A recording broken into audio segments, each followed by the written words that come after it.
Reciprocal payback period के बाद अब हम अपने नए टॉपिक की तरफ बढ़ते हैं जो है डिस्काउंटेड पेबैक पीरियड। तो चलिए देखते हैं what is discounted payback period.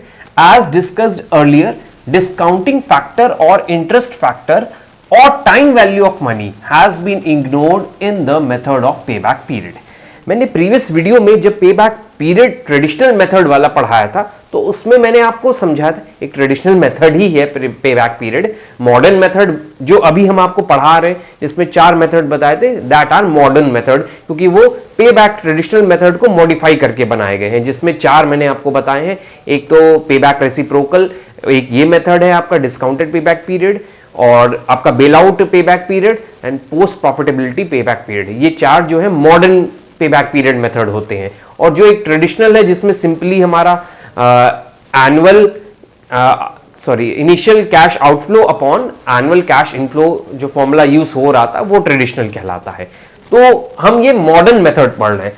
Traditional method में कुछ आपके डीमेरिट्स थे जिसको ओवरकम करने के लिए ये नए 4 मेथड्स निकाले गए। तो वही यहां पर हम पॉइंट आउट कर रहे हैं कि जो ट्रेडिशनल मेथड था हमारा पेबैक पीरियड मेथड, उसमें ये सारे ड्रॉबैक्स थे। क्या ड्रॉबैक्स थे? डिस्काउंटिंग फैक्टर को वो नहीं कंसीडर कर रहा था, इंटरेस्ट फैक्टर को इग्नोर कर रहा था प्रॉपरली पूरी तरीके से, टाइम वैल्यू ऑफ मनी को भी वो पूरी तरीके से इग्नोर कर रहा था। तो इग्नोर कर रहा है तो मतलब एक तरह से कह सकते हैं कि ये सब फैक्टर्स तो बहुत जरूरी होते हैं फाइनेंस में। अगर इसको इग्नोर कर देगा तो exact and proper value, proper answers नहीं मिलेंगे हमें, प्रॉपर इवैल्यूएशन एंड एनालिसिस नहीं होगा। इसलिए इस मेथड को बनाया गया। तो हमने अभी बोला आपसे कि जो अर्लियर मेथड्स थे हमारे, जो पेबैक पीरियड मेथड था, उसमें इन सब चीजों को इग्नोर किया गया। कौन सी 3 चीजों को? इंटरेस्ट फैक्टर को, डिस्काउंटिंग फैक्टर को और टाइम वैल्यू ऑफ मनी को पूरी तरह इग्नोर किया।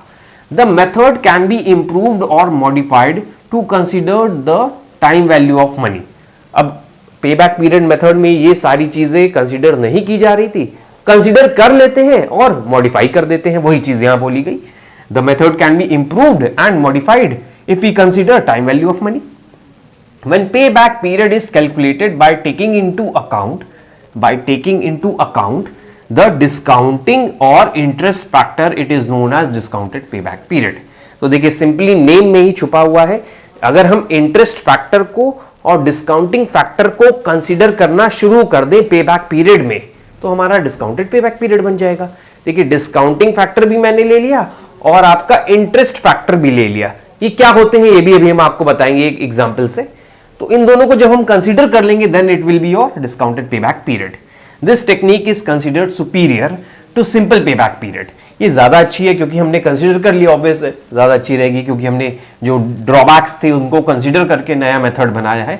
It is superior because it takes into account time value of money. जब हम डिस्काउंट करेंगे तो टाइम वैल्यू ऑफ मनी को, इंटरेस्ट को लेंगे तो time value of money automatic consider हो जाएगा, इसलिए ये मेथड ज्यादा अच्छा है। अब आता है क्वेश्चन की, आपने तो सर थ्योरी बता दी है लेकिन हम क्वेश्चन कैसे करें? डिस्काउंटिंग फैक्टर को और इंटरेस्ट फैक्टर को कैसे कंसीडर किया जाएगा उसको हम एक क्वेश्चन की हेल्प से एक्सप्लेन करते हैं। तो देखिए यहां पर एक क्वेश्चन ले रखा है मैंने, यहां पे हम वर्बली अभी एक्सप्लेन कर दे रहे हैं इस क्वेश्चन को। सॉल्यूशन आपको बोर्ड पे स्क्रीन पे दिख जाएगा। नेक्स्ट वीडियो से हम क्वेश्चन सॉल्व करवा देंगे आपके डिस्काउंटेड पेबैक पीरियड पे, तो आपको समझ में आएगा कि कैसे सॉल्व करना है। अभी हम वर्बली बस समझा दे रहे हैं कि कैसे ये सॉल्व किया जाएगा discounting factor and interest factor. आप लोगों को प्रेजेंट वैल्यू फैक्टर टेबल के बारे में तो पता ही होगा, जो एक टेबल दी रहती है जिसमें परसेंटेज होता है। आपको स्क्रीन पे शो हो रही होगी ये टेबल। इस टेबल की हेल्प से हम प्रेजेंट वैल्यू निकाल सकते हैं और डिस्काउंट करके निकाल सकते हैं जो वैल्यू होनी चाहिए अमाउंट की, करंट वैल्यू या 5 इयर्स के बाद वैल्यू, जो भी इंटरेस्ट फैक्टर के अकॉर्डिंग वैल्यू होनी चाहिए वो हम निकाल सकते हैं। यहीं पे हमारा आंसर छुपा हुआ है। इस टेबल को हम कंसीडर कर लेंगे, उस वैल्यू को जो भी हमें चाहिए, जो भी इंटरेस्ट रेट पे चाहिए, फिर उसको मल्टीप्लाई कर देंगे, आंसर आ जाएगा। चलिए देखते हैं क्या है। इतना हमने सिंपली बोल दिया। 30,000 cash outlay for a project with annual cash inflow of 6,000 would have a payback period of 5 years. 30,000 divided by 6. आप सिंपली आप ट्रेडिशनल मेथड से अगर करते हैं पेबैक पीरियड तो टोटल कैश आउटले जो है 30,000 है और एनुअल इनफ्लो 6,000, डिवाइड करके आप निकाल देते थे, 5 ईयर निकल कर आ जाता था। लेकिन हमने आपको बताया कि यहां पर हम इंटरेस्ट फैक्टर और डिस्काउंटिंग फैक्टर को भी कंसिडर करके आपका डिस्काउंटेड पेबैक पीरियड निकाल रहे हैं। तो देखिए हमने नीचे क्या किया, एक टेबल बना रखी है हमने। हमको पता है कि हर साल मुझे 6,000 रुपए मिल रहा है और मेरा टोटल आउटले जो है इनिशियल इन्वेस्टमेंट वो 30,000 है। तो 30,000 कितने दिन में रिकवर हो रहा है वो हमें डिस्काउंटेड पेबैक पीरियड के अकॉर्डिंग निकालना है। वैसे सिंपली निकाला तो ऊपर देखिए 5 इयर्स पता चल गया। तो देखिए नीचे क्या है, कैश फ्लो मैंने बना लिया, year cash flow 6,000। Present value factor को अभी हम साइड रखते हैं। आगे देखिए दिया हुआ है present value and cumulative present value. Cumulative जो आपको पता ही है, ऐड करके जैसे आप क्यूमुलेटिव फ्रीक्वेंसी निकालते थे वैसे निकाली गई है। मेन जो पॉइंट है इस टेबल में वो है प्रेजेंट वैल्यू फैक्टर 15%। हमने यहां पे 15% इसलिए लिया है क्योंकि इस क्वेश्चन में मान रहे हैं कि 15% value interest factor interest rate चल रहा है, ये हमने एज्यूम कर लिया है। तो 15% हम मान के चल रहे हैं, और बाकी क्वेश्चन में अगर हम करवाएंगे तो उसमें इंटरेस्ट रेट दिया होगा।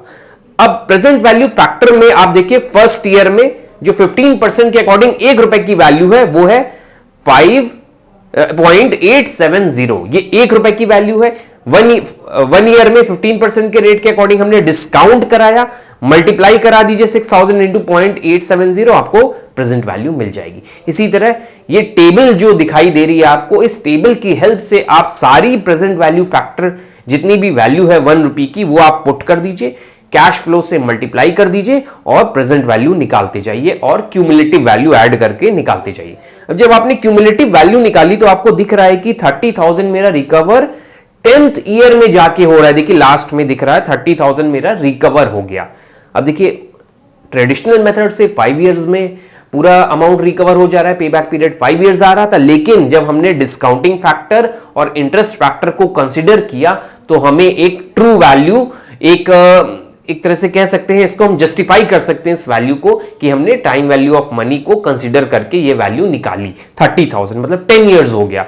एक तरह से डबल पे बैक पीरियड की हेल्प से हमें पता चला कि हमारा एक्चुअली अगर हम डिस्काउंटिंग फैक्टर और इंटरेस्ट फैक्टर को कंसीडर कर लें तो मेरा एक्चुअली 10 इयर्स का पे बैक पीरियड आ रहा है when compared to traditional method which says it will take about 5 years to recover.